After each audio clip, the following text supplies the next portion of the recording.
రండి, మనం అందరం కూడా మనల్ని మనం దుఃఖపరుచుకుందాం. అనగా నెంబర్ 1, ఉపవాసము మనం ఉన్నప్పుడు మన శరీరాన్ని మనం దుఃఖపరుస్తున్నాం. ఈ శరీరానికి అస్సలు ఉపవాసం అంటే ఇష్టం ఉండదు. ఎందుకని? పుట్టినప్పటి నుంచి దీనికి తెలిసిందల్లా చెప్పండి, 3 పూటలు ఫుల్గా తినడమే. అలాంటి 3 పూటలు ఫుల్గా తినడానికి అలవాటు పడిన ఈ శరీరాన్ని ఒక్క పూట మీరు భోజనం పెట్టకుండా ఆపండి, ఏం అరుస్తుంటే పేగులో అరుస్తాయి, కేకలేస్తాయి, ఆకలితో అలమటించిపోతుంది ఈ శరీరం, ఏడుస్తుంది. ఉపవాసం నువ్వెందుకు చేస్తున్నావయ్యా అంటే నీ శరీరాన్ని నువ్వు బాధపరుస్తున్నావు. 2, నీ ఆత్మీయతను పరిశీలించుకుంటున్నావు. భార్య కావచ్చు, భర్త కావచ్చు, ఒకరి మీద ఒకరు అలిగినప్పుడు కొన్ని సందర్భాల్లో భోంచేయడం మానేస్తారు. అలా భోంచేయడం మానేశారనుకోండి, మీ శరీరం ఏమవుతుంది చెప్పండి? బలహీనం అవుతుంది, నీరసపడుతుంది. ఆ తర్వాత ఏమవుతుంది? నీ శరీరంలో ఉన్నటువంటి బలం పోయి బలహీనత చేరుతుంది. ఆ తర్వాత బలహీనంగా ఉన్న శరీరంలో రోగం చేరుతుంది. సాధారణం. అనేక సందర్భాల్లో అనేక మంది సమ్మె చేస్తారు. ఉద్యోగాలు చేసే చోట స్ట్రైక్ చేస్తారు, సమ్మె చేస్తారు. ఎందుకు సమ్మె చేస్తారు? నిరాహార దీక్ష చేస్తారు. ఎందుకు నిరాహార దీక్ష చేస్తున్నారు?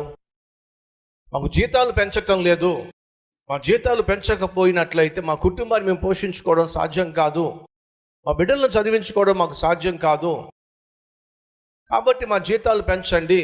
మా తిండి కంటే మా కుటుంబ క్షేమం ముఖ్యం, మా తిండి కంటే మా బిడ్డల భవిష్యత్తు మాకు ముఖ్యం అని వాళ్ళు ఆ కంపెనీ యాజమాన్యానికి తెలియచేస్తున్నారు. అలాగే మనం ఉపవాసం ఉండి దేవుని సన్నిధికి వచ్చి ప్రార్థన చేస్తున్నప్పుడు మనం చెప్తుంది ఏమిటయ్యా అంటే, మా శరీర ఆహారం కన్నా, శరీర ఆరోగ్యం కన్నా మా ఆత్మీయత మాకు చాలా విలువైంది. కాబట్టి ఈ శరీరాన్ని మనం నలగొట్టుకుంటున్నాం. భక్తుడైనటువంటి పౌలు ఈ మాట అన్నాడు, ఇంత సేవ చేసి ఇన్ని ప్రసంగాలు చేసి ఆఖరికి నేను భ్రష్టుడిని అయిపోతానేమో అని చెప్పి నా శరీరాన్ని నేను నలగొట్టుకుంటున్నాను అన్నాడు. ఎలా నలగొట్టుకునేవాడు? ఉపవాసాలతో. తరచూ ఉపవాసాలు, తరచూ జాగారం చేసేవాడు, ఉపవాసం ఉండేవాడు. ఫలితంగా తన శరీరాన్ని నలగొట్టుకునేవాడు. మనం ఎప్పుడైతే దేవుని సన్నిధికి ఉపవాసం ఉండి వస్తున్నామో మనం మన శరీరాన్ని నలగొట్టుకుంటున్నాం. దేవునికి ఇండైరెక్ట్గా మనం తెలియచేస్తున్నాం, ప్రభువా మా ఆహారం కన్నా, ఆకలి తీర్చుకోవడం కన్నా, ఆరోగ్యం కన్నా మా ఆత్మీయత మా దృష్టిలో మిన్న, మా ఆత్మీయతను కాపాడుకోవడం మా బాధ్యత. కాబట్టి మా శరీరాన్ని నలగొట్టుకుంటున్నాం. సో మొదటిగా నువ్వు ఎప్పుడైతే నీ శరీరాన్ని నలగొట్టుకుంటావో నీకు తెలియకుండానే నీ ఆత్మీయ జీవితము బలాన్ని పొందుకుంటుంది. అలాగే ఉపవాసం ఉండి ప్రార్థన చేస్తున్నప్పుడు, వాక్యం ధ్యానిస్తున్నప్పుడు నీ లోపాలు నీకు దేవుడు తెలియచేస్తాడు. పరిశుద్ధాత్మ దేవుడు నీ పాపమును గూర్చి నిన్ను ఒప్పింపజేస్తాడు. మళ్ళా చదువుతున్నాను, 21వ వచనము, అప్పుడు దేవుని సన్నిధిని మమ్మును మేము దుఃఖపరుచుకొని, అనగా శరీరాన్ని బాధపరుచుకోవడం, అలాగే ఆత్మానుసారమైన దుఃఖము కలిగి పశ్చాత్తాపపడడం. 2 కొరింథీ 7వ అధ్యాయము 9వ వచనము చివరి మాట, దైవ చిత్తానుసారముగా ఏమిటి? దుఃఖపడితిరి. దైవ చిత్తానుసారమైన దుఃఖము రక్షణార్థమైన మారు మనస్సును కలుగ చేస్తుంది. నువ్వు దేవుని సన్నిధికి వచ్చి కన్నీటితో ప్రార్థన చేస్తే ఏం జరుగుతుందో తెలుసా? నీ హృదయము శుద్ధీకరించబడుతుంది, నీ మనస్సులో మార్పు వస్తుంది. అన్ని ప్రార్థనల కంటే బహుశక్తి కలిగినటువంటి ప్రార్థన కన్నీటి ప్రార్థన, పశ్చాత్తాపంతో కూడిన ప్రార్థన, పరితాపంతో కూడినటువంటి ప్రార్థన. ఒకసారి ఒక సహోదరుడిని అడిగాను, నువ్వు కన్నీటితో ప్రార్థన చేసి ఎంతకాలం అయింది అని చెప్పి. అతను నాకు ఇచ్చిన సమాధానం ఏమిటో తెలుసా? అన్నా, అదేమిటో కానీ నా జీవితంలో ఇప్పటి వరకు కన్నీటితో నేను ప్రార్థన చేయలే.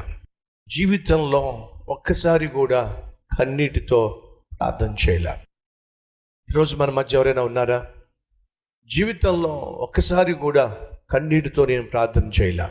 కానీ దయచేసి గమనించండి, నీ హృదయాన్ని దేవుడు దర్శించినప్పుడు కఠినమైన రాయి వంటి నీ హృదయాన్ని దేవుడు మెత్తని మాంసం వంటి హృదయంగా మార్చేస్తాడు.